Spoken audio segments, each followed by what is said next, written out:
Thanks for watching Virginia This Morning. If you have an Instant Pot and you like tacos, you will enjoy learning how to put this tasty creation together. Take a look.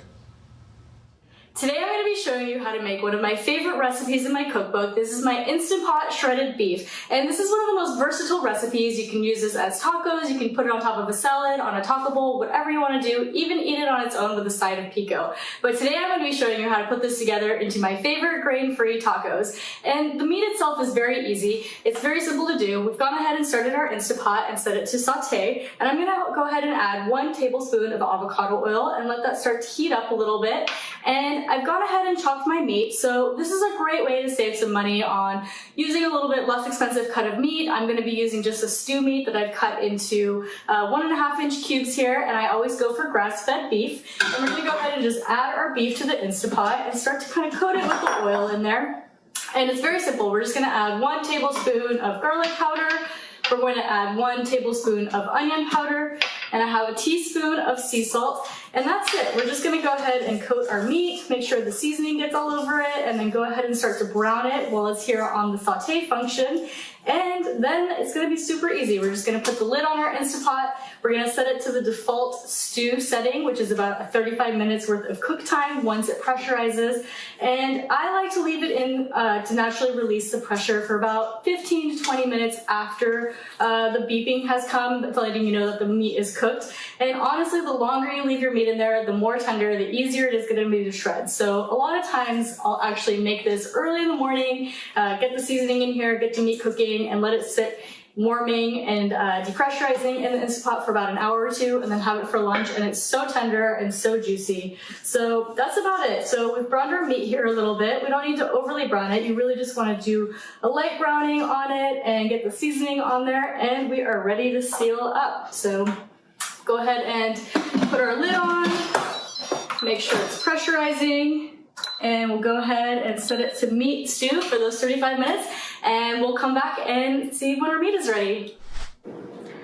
And while our meat is finishing cooking, we're going to go ahead and put together the rest of the toppings for our taco. So we're going to start with the very simple pico, and I've got about 5 tomatoes that have been diced here, and it comes out to about 1.5 cups of diced tomatoes. And we're going to go ahead and add some fresh cilantro. This is about 1/2 cup of fresh cilantro. This is the juice of 1 lime.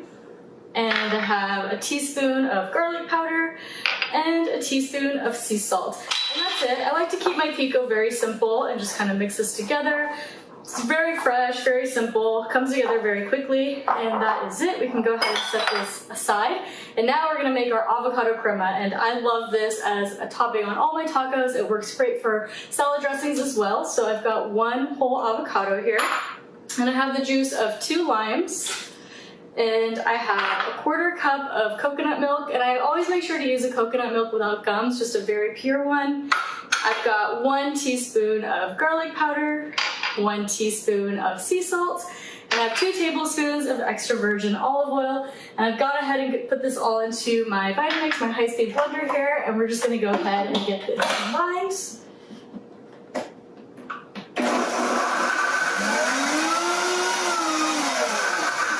Now, coconut milk definitely does make this sauce a little bit thick, so I like to use a little bit of water to make sure that that gets thinned out to the consistency I like. Now, it's all about personal preference. If you like a little bit of a runnier sauce, you can add some more water. I like to do just a little bit at a time until I get that perfect consistency that's gonna sit well on our tacos but not drizzle everywhere.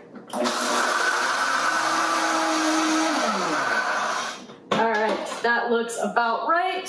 Yeah, nice and creamy, ready to go. So now we're just waiting for our meat to finish up. We'll go ahead and get that shredded and start assembling our tacos.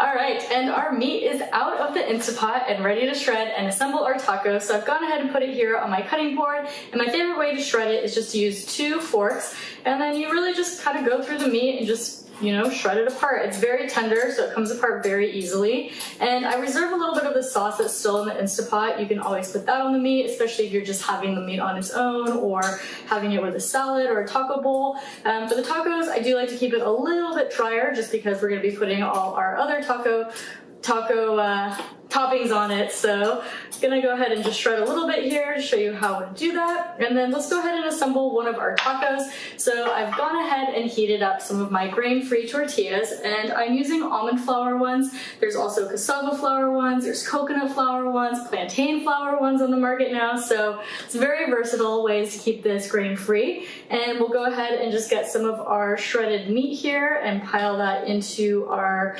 tortilla shell. And then here's where the magic happens.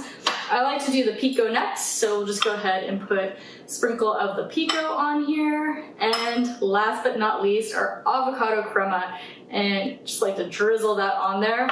And our tacos are ready to go. They're so good. You're gonna wanna live off of this recipe. You can get the pico, the avocado crema, and the shredded meat all in my cookbook, Wandering Palate, which is available on my website and on Amazon as well. Boy, Erica really delivers. Yes, that Instant Pot really gets it done. We actually had my wife made beef stew. She corrected me. Okay. I called it pot roast. It wasn't. It was beef stew. She made beef stew last night in the Instant Pot, and it was 45 minutes. 45 minutes. The meat was dropped off the bone. The potatoes were super soft. I mean, it was great. And we love tacos too, so this is going to be a great recipe to look at. Because it just, it really is magic. Like, you don't have to do all this work anymore. The biggest hurdle for a certain someone was getting over the whole like pressurization and then like the steam release. I was terrified.